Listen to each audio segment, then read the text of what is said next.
Ahora sí, para continuar con la parte 2 de la definición de ejes en cada articulación del robot, lo siguiente sería identificar el eje Y. En este caso, yo tengo, por ejemplo, que seguir la regla de la mano derecha. Ahora sí, identificando el eje Z y el eje X, puedo ir con la regla de la mano derecha. Aquí podemos ver un esquema de cómo sería la posición correcta para la mano derecha, para los ejes. En este caso, por ejemplo, si nos damos cuenta, eh, X sería el dedo índice, Z el pulgar y el resto de dedos sería Y, que son este eje es perpendicular al eje Z y al eje X. Entonces, en este caso lo estamos viendo como lo que yo decía anteriormente. U producto cruz B es la resultante de el vector U con el vector B. Ya, entonces esta podría ser una forma bastante sencilla para poder terminar lo que es la definición de los ejes. Entonces, nos vamos ahora a continuar aquí. Y por ejemplo,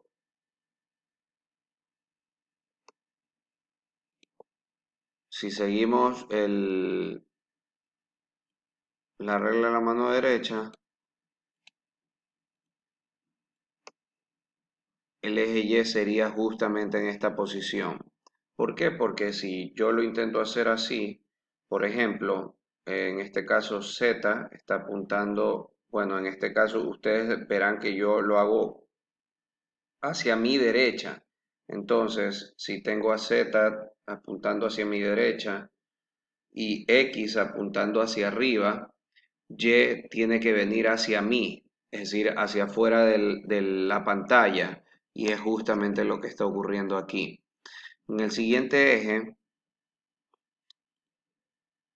Y iría hacia la derecha, hacia acá. Porque asimismo,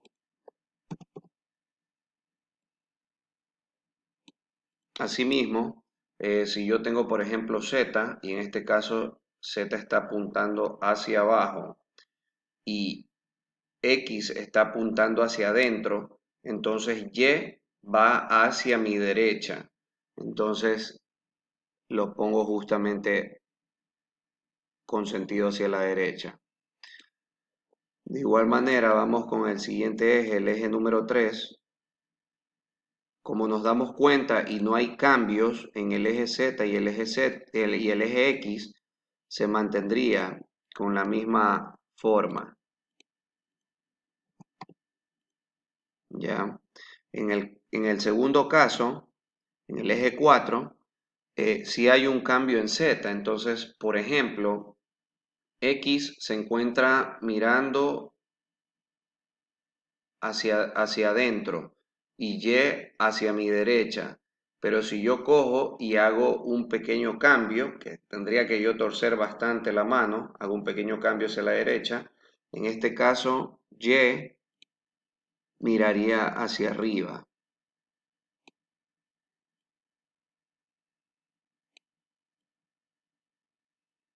Así sería.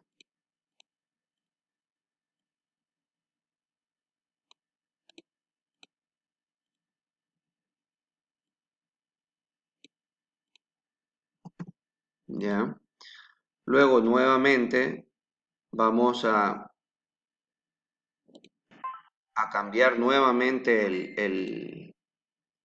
el sentido de Z, y al cambiar el sentido de Z, lógicamente también cambia el sentido de Y, que en este caso regresaría a su forma original, que era como se encontraba en el eje número 3. Y de por sí,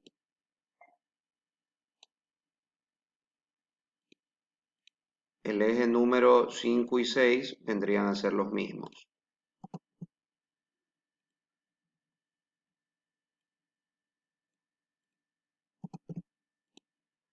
Y ahí lo tenemos. Así es como nos quedarían los ejes en cada una de las articulaciones. Eh, si tienen alguna inquietud, me pueden escribir. Si piensan que estoy en lo correcto o si a la final puedo también estar equivocado, aspiremos a que no. Y bueno, voy a proceder en base a esta forma en la que hice los ejes, voy a proceder a realizar el llenado de la tabla de parámetros, de los parámetros eslabón DH. Bueno, de aquí empezamos con el primer eslabón. El primer eslabón es el que se encuentra en esta sección de aquí. Entonces, ahí es la distancia que hay en el eje X. Si llegase a haber un desplazamiento en X, en este caso, como en X no hay ningún desplazamiento, ahí es 0. De ahí vendría a ser el desplazamiento que hay entre los ejes Z, de Z0 a Z1. En este caso sí hay un desplazamiento justamente en Z y esa distancia la vamos a llamar de 1, que ya la tenía aquí previamente pintada. Entonces esto sería de 1. Y hay una cosa importante, como esta es un eslabón prismático, una articulación prismática, esta distancia es variable. Entonces le vamos a poner un asterisco que justamente lo que representa es que nuestra variable, nuestra variable no es constante en este caso. ¿Ya?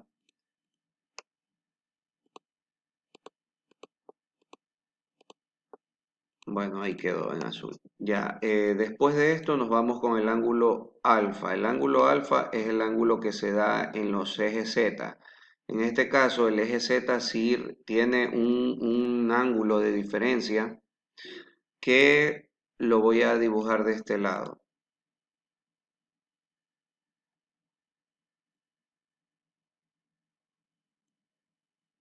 El ángulo Z0 es este.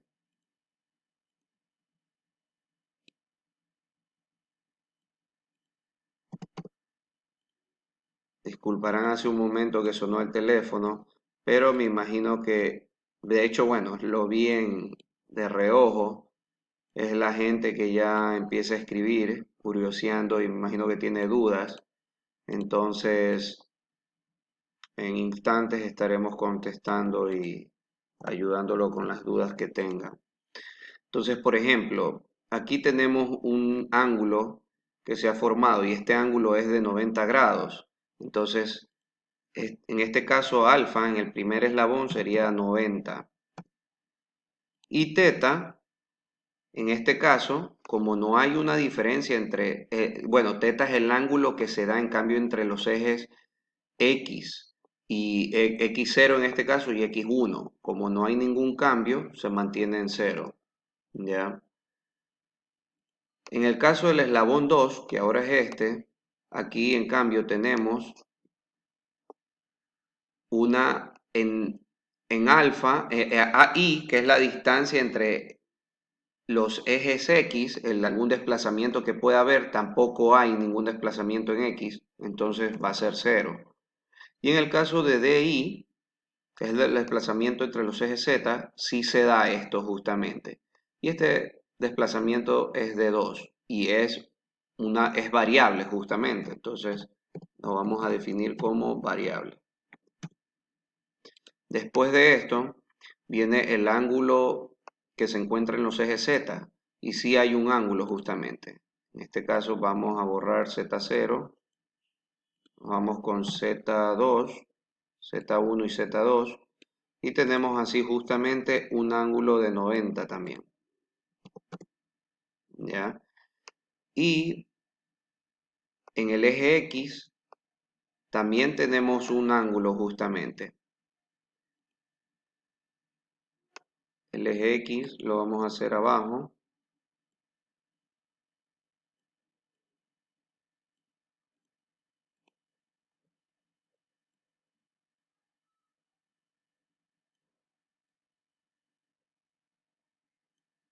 ¿Ya? Esto se podría decir que es en el plano vertical, es un plano vertical, mejor dicho,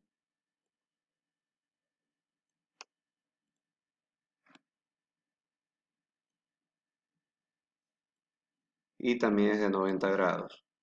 Entonces, aquí tendríamos 90. Ya en el eslabón 3, en cambio,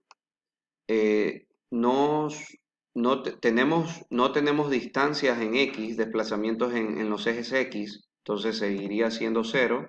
Y sí tenemos un desplazamiento en el eje Z, entonces este sería de 3, variable.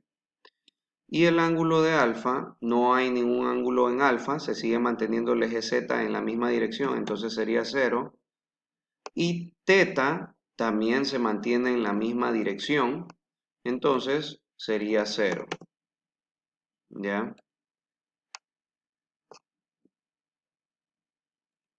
Luego en el eslabón 4, que es el eje se encuentra entre el eje Z3, en el eje 3 y el eje 4, asimismo no tenemos distancias, movimientos en el eje X, sería 0. No tenemos, ya, una cosa importante, uno de las restricciones iniciales que nos da el problema es que estos tres ejes se encuentran a la misma distancia, no hay una distancia entre ellos, es decir, es como que fuera una sola articulación. En este mismo espacio es donde se puede realizar ese movimiento, eh, tanto, digámoslo, en el eje Z, en el eje Y, por ejemplo, en el eje Z y en el eje Y, por ejemplo, o en el eje X y en el eje Y. Entonces, todas esas rotaciones se dan en un mismo espacio. Entonces, aquí no hay distancias, por eso justamente no hemos colocado ninguna. Entonces, aquí sencillamente va 0. Y el eje alfa sí tiene un cambio, ya, pero en este caso el cambio asimismo es de 90, pero si nos damos cuenta, que lo voy a hacer del lado de acá,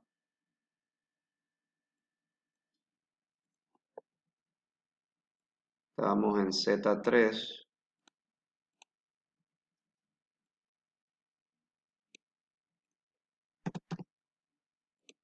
y ahora Z4.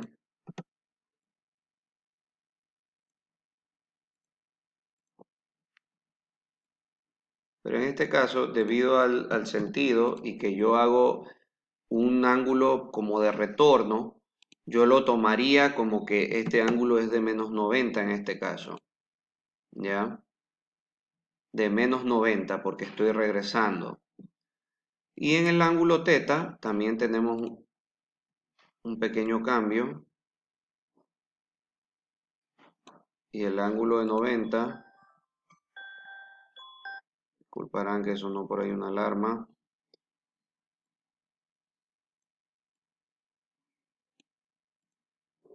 Y este de aquí, por ejemplo,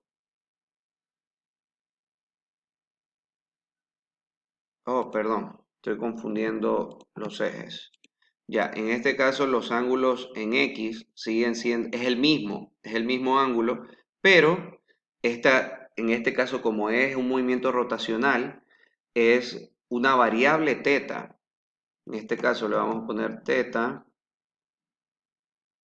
4 y este movimiento va a ser variable, ¿ya?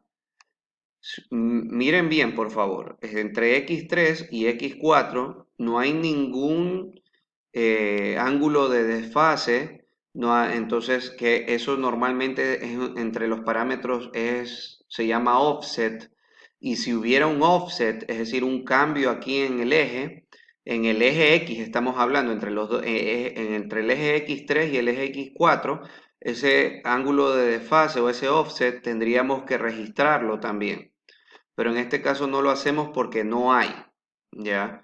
Entonces solo sería teta, la variable teta 4, ¿ya? Que no es un valor constante en este caso.